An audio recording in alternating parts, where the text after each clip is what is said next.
Welcome to Deluxe. We take a look at timeless classics, the world's most luxurious brands and beautiful people who stand the test of time. From Cartier diamonds to Audrey Hepburn, from James Bond to fast and classy cars, we explore ageless elegance. The Prince of Wales once famously called French jewellery house Cartier jewellers to kings, king of jewellers. And there is no better symbol of timeless luxury than a diamond by Cartier. Louis-François Cartier took over an existing jewellery workshop in Paris in 1847. But it was his gifted grandsons Louis, Pierre and Jacques who established the worldwide brand of Cartier. Innovations with various styles including Art Deco, Garland and Tutti Frutti has made Cartier's influence on the development of 20th century jewellery unparalleled. Louis Cartier is best known for his timepieces. He designed the first wristwatch to assist an aviator friend. And an example of his famous mystery clocks was recently on display in Moscow. Cartier can claim all the most important innovations and achievements which belong to the jewellery art of the 20th century. Many of the watches, tiaras and necklaces on display are from private collections. Among the treasures are crocodile and snake necklaces, specially ordered by the Mexican actress Maria Felix. She came to the 13 Rue de la Paix boutique with a box, and in there were two living small crocodiles. And she asked for the director of the boutique, and she said, "Okay, this is what I want in jewelry very quickly. Could you please make those two crocodiles for me as a necklace?" The centrepiece of the exhibition can be seen here more closely in a jewellery store in Paris. We are presenting today this necklace created by Cartier in 1926 that we created for the Maharaja of Patiala. That is an exceptional necklace since it is a parure for men, very imposing and sizable. It is probably one of the biggest jewellery necklaces that has ever been made. Many of the original 2,900 diamonds were missing when the necklace was found in 1998, and Cartier plans a full restoration. Modern diamonds were on display in Los Angeles recently when Cartier launched its annual Love Day celebration with a love charity bracelet designed by 9 chosen ambassadors. 10% of sales go to the partnered organisations, and actor Hilary Duff chose a charity that helps meet the nutritional needs of children. My bracelet is a deep plum color, and my charity is called Blessings in a Backpack. And it's nice to be involved. Once the wartime rationing was lifted from Europe after the ravages of the Second World War, fashion houses bloomed into an age of elegance and opulence. This exhibition at London's Victoria and Albert Museum features over 100 gowns by Christian Dior, Christobel Balenciaga and Worth London, as well as many others. The exhibition concentrates on the so-called Golden Age of Couture between 1947 and 1957, when the combination of unrestrained style and craftsmanship turned these couturiers into world-famous names. I think the secret of Dior's success in the post-war period was that he was very familiar with the fashion industry. He'd worked for other major fashion houses before, Piaget and Lelong. So when he launched his new house in 1947, he knew exactly what he was doing. He was also very aware that everybody was fed up with wartime fashions, and so he created what Carmel Snow nicknamed the New Look. And this was a tremendously romantic look that appealed to women all over the world. There are several pieces on display by London-based couturiers such as Norman Hartnell and Hardy Amies. What was very interesting about London couture in the 1950s, as opposed to Parisian couture, was that the London designers focused on practical, wearable designs. tailoring was a great speciality. In fact, the tailors were so skilled in London that the Parisians sent their tailors over to see how it was done. 60 years after the launch of Dior's new look couture house, the market for haute couture is certainly much smaller. Still today, designers including British couturier John Galliano for Christian Dior continue to produce exquisitely detailed pieces, keeping the traditional skills of the couturier alive for a more modern clientele. Perhaps no one personifies elegance and timeless beauty more than the film star Audrey Hepburn. Born to an English father and a Dutch mother who was a former baroness, Hepburn has won Academy, Grammy, Emmy and Tony Awards for her stage and screen work. She also received the Presidential Medal of Freedom for her charity work. Hepburn is often considered to be one of the most beautiful women of all time. In the 1950s, she was not only one of the biggest film stars, but her elfin appearance and sense of chic was very influential in fashion at the time.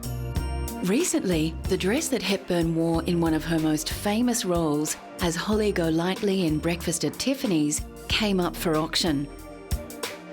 Hepburn said she found playing the eccentric Manhattan socialite hard, as she was an introvert and Holly Golightly an extrovert.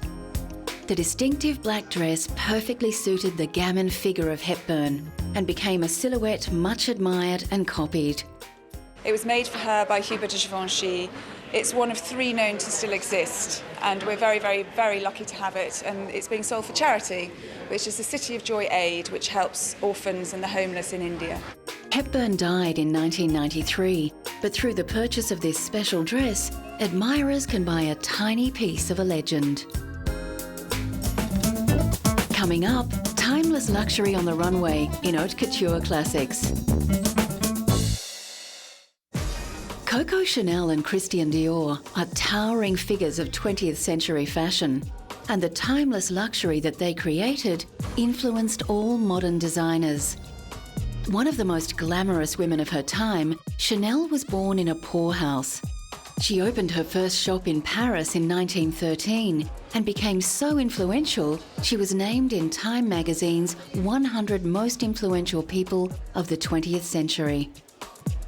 German designer Karl Lagerfeld has designed for Chanel since 1983, and his designs continue the pursuit of expensive simplicity that Coco began decades earlier. At his most recent show, Lagerfeld outlined his particular attitude to the design of luxury. Chanel tweed is all hand-woven on small looms and it's very, very expensive. But I like the idea to treat something that expensive like something inexpensive, like jeans, because I never use the word cheap, and to have an attitude with luxury as if luxury was not expensive. Lagerfeld's latest project has been to commission 20 leading contemporary artists to create works of art based on Chanel's iconic quilted handbag. The mobile art exhibition will tour for 2 years. Recently, Chanel Diamonds took centre stage in the Plaza Hotel in New York City, where celebrities, socialites and models gathered to celebrate the US debut of 20 one-of-a-kind diamond pieces from the Chanel archives. The black and white gala was held in homage to Chanel's signature colours, and Truman Capote's legendary black and white ball held in the same location in 1966. Christian Dior began a revolution in dress called the New Look, with luxurious arrangements of fabric that broke with the lean and boxy designs of post-World War II. Under family pressure to pursue a diplomatic career, Dior originally studied science, but he was always drawn to the arts and to fashion. As a student, he sold sketches on the streets of Paris to raise money. The timeless qualities of his beautiful designs were recently celebrated in an exhibition at Berlin's Culture Forum. 180 exhibits showcased the life work of Dior, who died tragically at age 52. Included in the exhibit was the famous black swan dress which German diva Marlene Dietrich once wore. Christian Dior was one of the early fashion designers who understood how to implement the total look, fashion as a whole.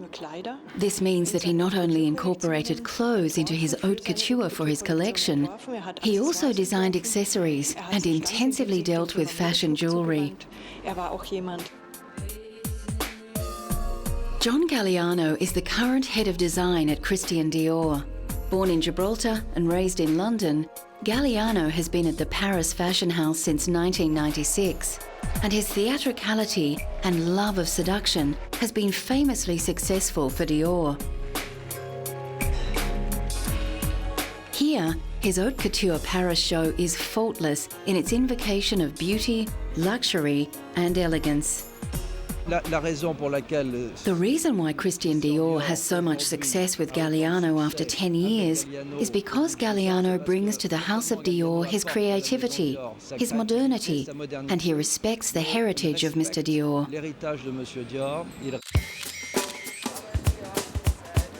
A master of haute couture, Giorgio Armani follows in the footsteps of Chanel, with his timeless tailored designs redefining what is feminine and what is masculine. Italian-born Armani began as a designer in well-known fashion house Nino Cerruti Jimenez, before beginning his own label in 1974. In 1975, he introduced women's wear, and his simple, clean lines became instant classics, making him the richest and most successful Italian designer ever. Very, very elegant. His style doesn't shriek, it whispers. And I think when people are wearing his clothes, the clothes don't wear them. They feel very elegant, they always feel perfectly dressed for any occasion, and I think they feel comfortable. At a retrospective in the Royal Academy of Arts in London, the timeless quality of Armani's designs is more than apparent.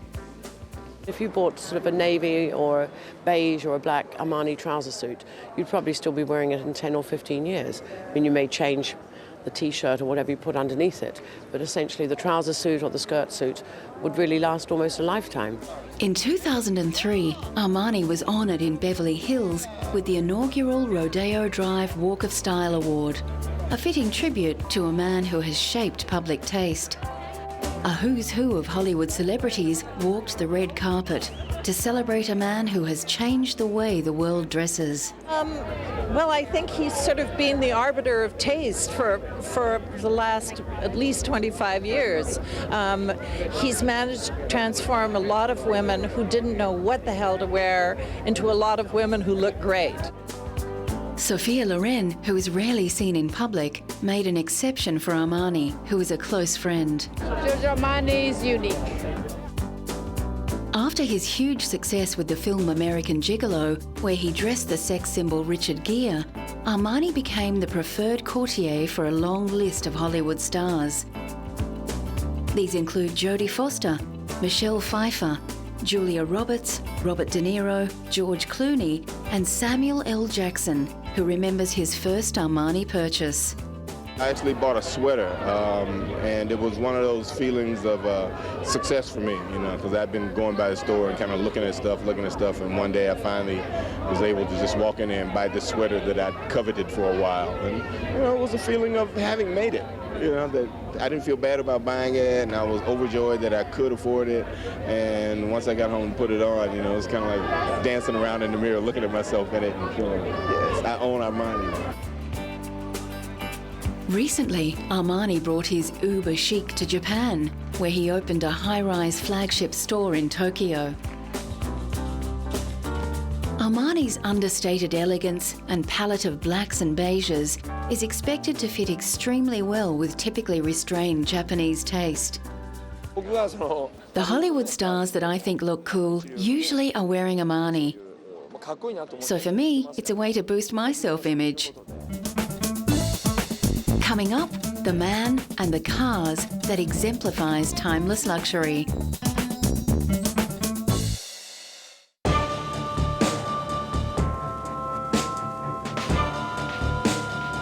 If ever a man and brand defines timeless classics, it's James Bond. Some of the world's most handsome and charismatic men have played 007. the British agent who breaks all the rules, but always gets the villain. James Bond is known for his taste in fast cars, beautiful women, and dry martinis. Over 20 films have been made about his adventures, films that have earned an approximate $11 billion worldwide.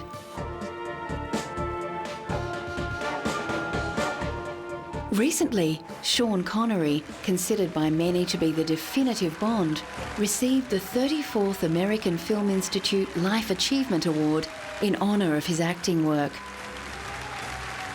Connery starred in 7 Bond films, but originally Ian Fleming, the creator of the James Bond series, was unwilling to cast Connery, considering him too unrefined. A female friend of Fleming's begged to differ, persuading him that Connery had that something special, and the rest is history. Fellow actors and stars lined up to pay tribute to the actor who defined Bond cool. He's my father, my mentor, my inspiration. Great man, wonderful occasion. I'm delighted to be here to honor him. And Sean Connery was filming in Vegas and he came to see my show. So he knocked the dressing room door and this bodyguard that I had, he looked up and he says, "Yes, Mr. Connery, what can I do for you?" You know what I mean? Like, but you know. So Sean went and lifted him up, my bodyguard, and just placed him over to the right, to the left, his left-hand side, and just walked in. The current James Bond is the British actor Daniel Craig. Craig is the 6th actor to play Bond, after Connery, George Lazenby, Roger Moore, Timothy Dalton, and most recently, Pierce Brosnan. Craig breaks the mould for James Bond because he's the first blonde, but his masculine charisma more than qualifies him for the part. Craig's first Bond film, Casino Royale, returns to the very first Ian Fleming book, which details how the secret agent became the ruthless James Bond.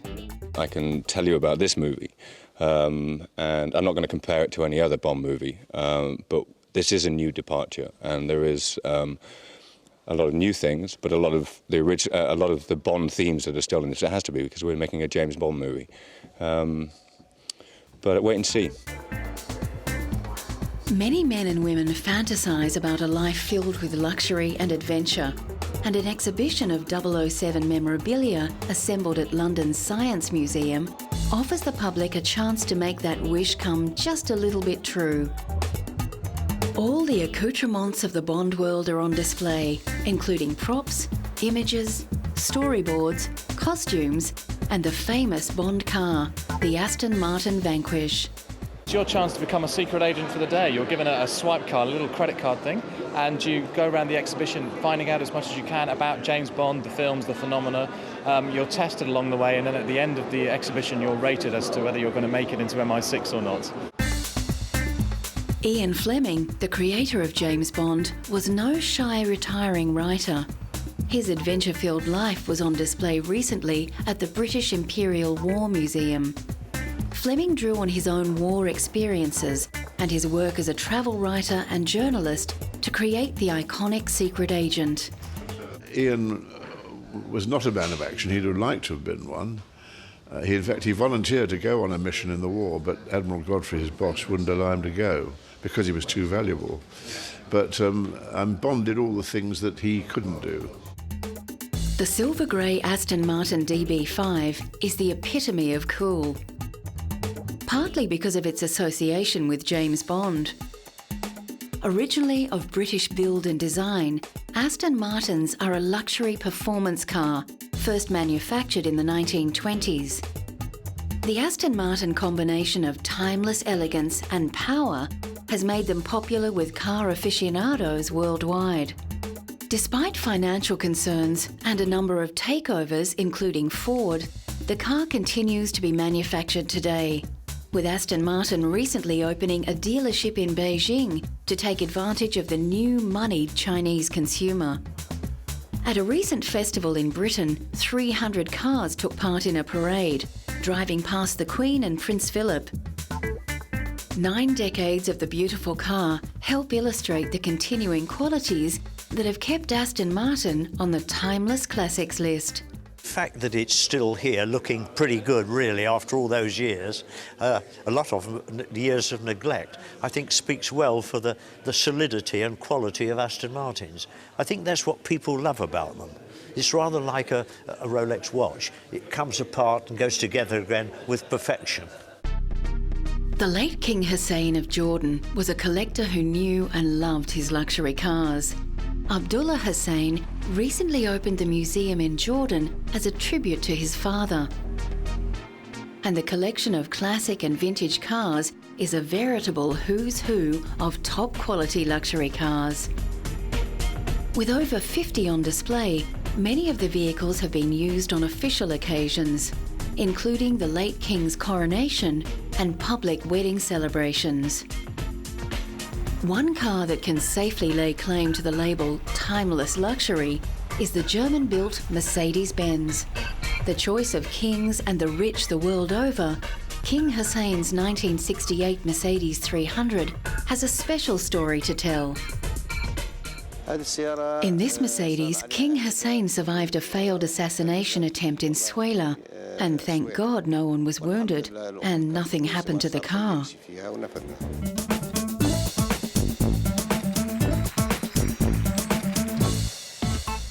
One of the hallmarks of a timeless luxury is that it both maintains its classic features and keeps pace with the modern world. Mercedes are prized for their design elegance and on-road performance. But Mercedes-Benz has also introduced many safety and technological innovations that have been incorporated into other cars. The average American now spends 17 hours a week in their car. So for those who can afford it, a stylish and comfortable drive is only the beginning. For Mercedes-Benz, electronic gadgets help differentiate their brand. GPS navigation has been standard in Mercedes since the early 1990s. And Bluetooth connectivity has been in the C-Class Mercedes since 2007. As for music selection, it's goodbye to the old CD player. We're seeing a lot of integration of obviously MP3 players. Everybody wants an integration kit to allow their iPod or their MP3 player to come into the car and to be controlled by the car, to be controlled easily using good menus, and that's where we're going most lately, as well as super fast hard drive based navigation systems, which is new for 2009. Many of our cars now have no more DVD drive. They're running off of a hard drive, which gives you super fast directions, really quick calculation. Some luxury brands and stars shine bright, but quickly fade. It's only with time and distance that we can say with certainty who and what will become timeless.